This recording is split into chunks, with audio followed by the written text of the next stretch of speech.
Good morning, everyone. My name is Anu Chaudhary and welcome back to my channel PCS वाला। I hope कि आप सब लोगों ने 70th बीपीएससी मेंस के फ्री फर्स्ट क्लासेस को आपने देख लिया होगा पार्ट 1, जिसमें कि मैंने बहुत सारी चीज़ों को बताए थे, जैसे कि मेंस की प्रिपरेशंस को हम स्टार्टिंग से कैसे उसको अच्छा से कर सकते हैं। सो दैट्स कुछ इंपॉर्टेंट पिलर्स के बारे में हमने उसमें डिस्कस किए थे, और वहीं 4 इंपॉर्टेंट पिलर्स के बारे में हमने डिस्कस किए थे, और उसी पिलर्स के ऊपर आज मैं नेक्स्ट वीडियो बना रही हूँ, जिसको कि पार्ट 2 में आप कंसीडर कर सकते हैं। और पार्ट 2 में आज मैं आपको दिखाऊंगी टॉपिक वाइज इंपॉर्टेंट पीवाईक्यू जो कि मेंस में पूछे गए हैं। ठीक है, और उस टॉपिक को आप अगर आप कर लेते हैं थॉरली, उस टॉपिक को अगर आप कर लेते हैं, चाहे वो करंट अफेयर्स का टॉपिक है या फिर आप देखेंगे हिस्ट्री हो गया या फिर ज्योग्राफी हो गया, पॉलिटी हो गया, जो भी है, तो ये सब्जेक्ट्स वाइज मैं इस चीज़ को बनाऊंगी। और सब्जेक्ट वाइज बोल लीजिए कि जैसे कि आपके मेंस प्रिपरेशंस की अगर बात करें, तो मेंस में अभी जो है 68 जो सिलेबस चेंज हुआ था उस टाइम से कितने पेपर हो गए हैं, तो आपको भी पता होगा। जीएस पेपर 1, जीएस पेपर 2, उसके बाद से ऐसे होता है, फिर आपके हिंदी है, और फिर आपके जो है ऑप्शनल पेपर है। ठीक है, तो ये 4-5 पेपर हैं, जिसमें कि हिंदी आपके क्वालिफाइंग है और ऑप्शनल भी आपके क्या है, क्वालिफाइंग है। बाकी 3 ऐसे सब्जेक्ट्स हैं जिसके कि नंबर आपके जुड़ेंगे। तो ऑब्वियसली हम जो है जीएस पार्ट 1 को डिस्कस करेंगे, जीएस पेपर 1। और सबसे पहले किसी भी चीज़ की तैयारी करने के लिए हमें जो है उसके सिलेबस को जानना सबसे इम्पोर्टेंट होता है। तो आइए सबसे पहले हम सिलेबस को देखते हैं, और सिलेबस में क्या-क्या चीज़ें दी गई है, और अगेन उसके ऊपर कौन से क्वेश्चंस दिए गए हैं, उन सारी चीज़ों को मैं रिलेटिवली यहाँ पे बताती रहूँगी। आई होप कि you like this video and subscribe the channel, please subscribe the channel. ठीक है, तो चलिए देखते हैं। सबसे पहले understand the exam pattern and syllabus, यानी किसी भी चीज़ को तैयारी करने के लिए सबसे इंपॉर्टेंट जो चीज़ें होती है, वो एग्जाम पैटर्न को समझना और उसके सिलेबस को समझना। ठीक है, जैसे कि मैंने यहाँ पे आपको बताया, जनरल हिंदी की अगर बात करें तो 30% इसमें रिक्वायर्ड होता है। उसके बाद से जीएस पेपर 1 है, जिसमें कि modern history, Indian cultures, current event और स्टैटिकल्स एनालिसिस देखने को आपको मिलते हैं। जीएस पेपर 2 की बात करें, तो जीएस पेपर 2 में Indian polity, economy, geography, science और टेक्नोलॉजी आपको देखने को मिलते हैं। ठीक है, उसके बाद से ऐसे पेपर की बात करें, तो ऐसे पेपर में टॉपिक में भी फिलोसॉफिकल और इश्यू बेस्ड, यानी कि ऐसे को जो है फिलोसॉफिकल और इश्यू बेस्ड टॉपिक हो सकते हैं, जिसमें कि आप तैयारी करेंगे। ऑप्शनल पेपर की अगर बात करें, तो ऑप्शनल पेपर आपका जो है ऑब्जेक्टिव होगा और क्वालिफाइंग इन नेचर होगा। ठीक है, जब आप सिलेबस से फेमिलराइज हो जाते हैं, ठीक है, तब आपको क्या करना है, इंपॉर्टेंट टॉपिक को आइडेंटिफाई करना है, और उस एरियाज के ऊपर आपको क्या करना है, फोकस करना है। तो सेकंड जो इम्पोर्टेंट जो पिलर्स होता है, वो सबसे इम्पोर्टेंट जो सेकंड पिलर होता है, वो होता है कि एक स्टडी प्लान आपको बनाना चाहिए। ठीक है, जब स्टडी प्लान को आप बनाते हैं, तो स्टडी प्लान में किस चीज़ों को ध्यान रखना है, तो जैसे कि डेली बेसिस पे भी स्टडी प्लान को आप बना सकते हैं।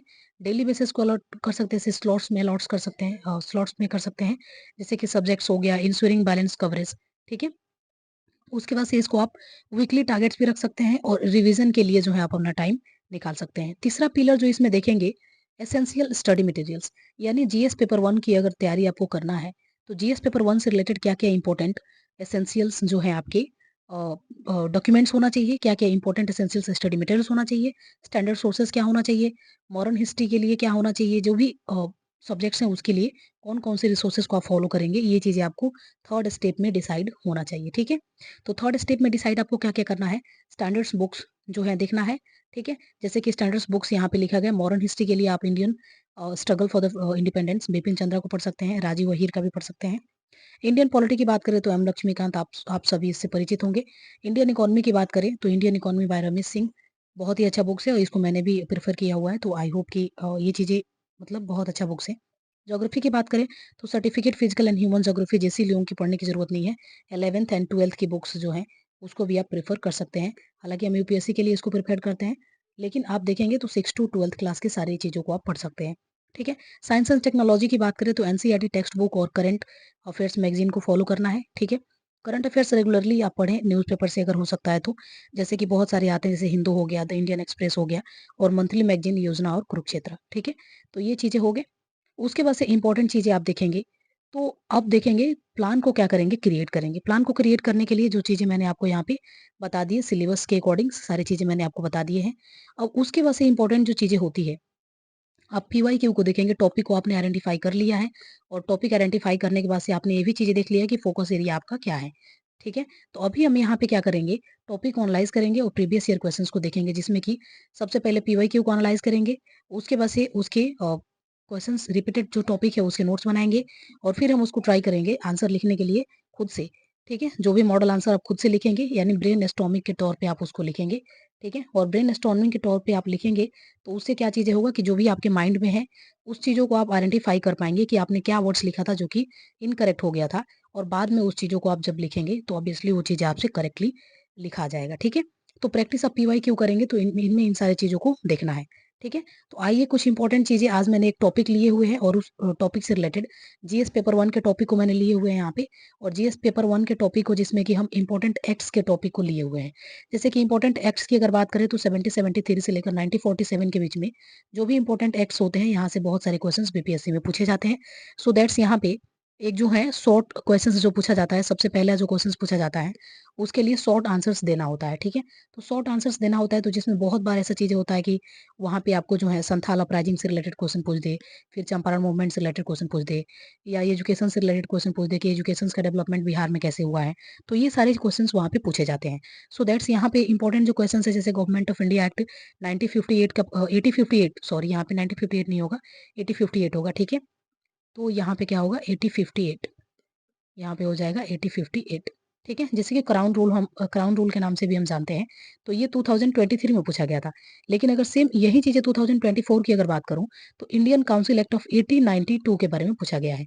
सो दैट्स ये एक्ट इंपॉर्टेंट होते हैं जहां से क्वेश्चंस ऑब्वियसली पूछे जाते हैं। उसके बाद से देखेंगे बिरसा मुंडा मूवमेंट, बहुत बार इससे क्वेश्चन पूछा जाता है, और इस टॉपिक को अगर आप कवर करते हैं तो ऑब्वियसली 5 से 10 नंबर आपके हाथ में रखे रहते हैं। फिर इंडिगो रिवोल्ट हो गया, इससे भी बहुत बार क्वेश्चन पूछा गया है। पटना क्लाम पेंटिंग हो गया, उसके बाद से मधुबनी पेंटिंग हो गया, फिर उसके बाद से मौर्य आर्ट एंड आर्किटेक्चर्स हो गया। इसके ऊपर 100% क्वेश्चंस होते हैं, और इस टॉपिक को अगर आप तैयार करते हैं तो ऑब्वियसली यहाँ से बहुत सारे बेनिफिट्स आपको मिलेंगे। ठीक है, development of cave in eastern India and the ancient time in the council act of 1892। ठीक है, जो मैंने आपको बताया ये 24 में पूछा गया था। ठीक है, तो ये जो है ये 23 के क्वेश्चंस हैं जो कि शॉर्ट आंसर्स लिखना होता है। उसके बाद से ये सारी चीज़ें हैं जिसको कि मैंने यहाँ पे आपको शो करने की कोशिश की कि कैसे टॉपिक वाइज़ चीज़ों को आपको देखना है, और कैसे टॉपिक वाइज़ चीज़ों को आपको एक मॉडल आंसर लिख के पहले से ही रेडी रखना है। उसके इंट्रोडक्शंस और उसके बॉडी पार्ट को पहले से ही कंक्लूड करके आपके पास रखना है, ताकि अगर उससे रिलेटेड कोई क्वेश्चन अगर पूछा जाए तो ऑब्वियसली आप उसको टैकल कर पाएँ। ठीक है? तो thank you for watching. I hope you like this video. If you like this video please subscribe the channel. Thank you.